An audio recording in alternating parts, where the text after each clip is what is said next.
أعوذ بالله من الشيطان الرجيم بسم الله الرحمن الرحيم وصلى الله وسلم وبارك على سيدنا Muhammad وعلى آله وصحبه أجمعين. Nous revenons avec notre rubrique Yastaftunak, à savoir il t'interroge sur leur religion, et la question qu'on va traiter aujourd'hui, c'est celle d'un frère qui nous demande s'il est licite dans l'islam d'enterrer le mort dans un cercueil. Est-ce qu'il est licite dans l'islam d'enterrer le mort dans un cercueil?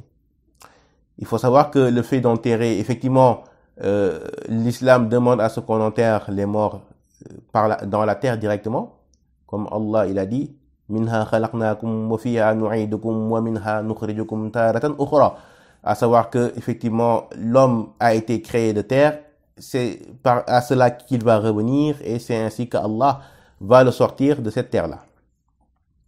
Et on considère justement qu'il est une sunnah d'enterrer la personne directement dans la terre. Par contre, le fait d'enterrer une personne dans un cercueil n'est pas quelque chose qui est interdite. Cette chose-là n'est pas interdite. Au contraire, nos savants malikites disent qu'enterrer un mort dans un cercueil est uniquement makruh. À savoir que le fait d'enterrer un musulman dans un cercueil est détestable et non pas interdit. Et il faut en plus aller explorer, si vous voulez, la raison pour laquelle enterrer un musulman dans un cercueil est makruh.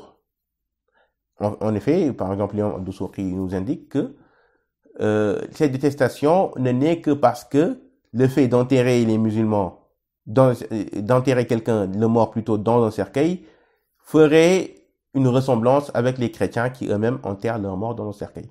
Donc ce serait uniquement, donc selon la parole de cet imam-là, c'est uniquement pour cette raison-là qu'on considère qu'il est makruh d'enterrer le musulman dans un cercueil. Il faut considérer donc que si, à contrario, wallahu a'lam, si ce caractère disparaît, à savoir la volonté de ressembler aux chrétiens, on pourrait considérer que, justement, enterrer les musulmans dans le cercueil n'est pas une chose qui est détestable, mais qui, éventuellement, deviendrait licite.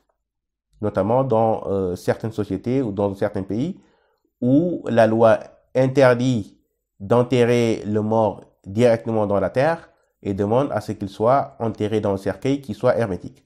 Donc dans ce cas-là, effectivement, on peut considérer que le caractère de détestabilité disparaît, wallahu a'lam, et du fait justement qu'il y ait une obligation que nous imposent justement les autorités publiques. Dans ce cas-là, effectivement, la détestation disparaît.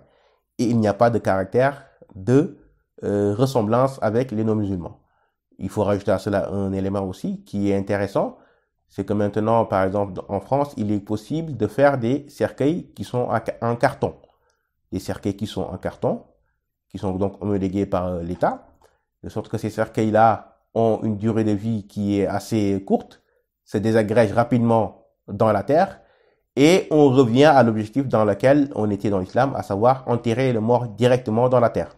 Donc les musulmans éventuellement pourraient se tourner vers ce type de cercueils, qui sont des cercueils biodégradables, à savoir qui se désagrègent rapidement sous la terre, et ferait que le mort finalement ne resterait pas momifié ou bien ne resterait pas totalement hermétique dans son cercueil, mais finirait rapidement dans la terre, puisque le cercueil lui-même se serait désagrégé.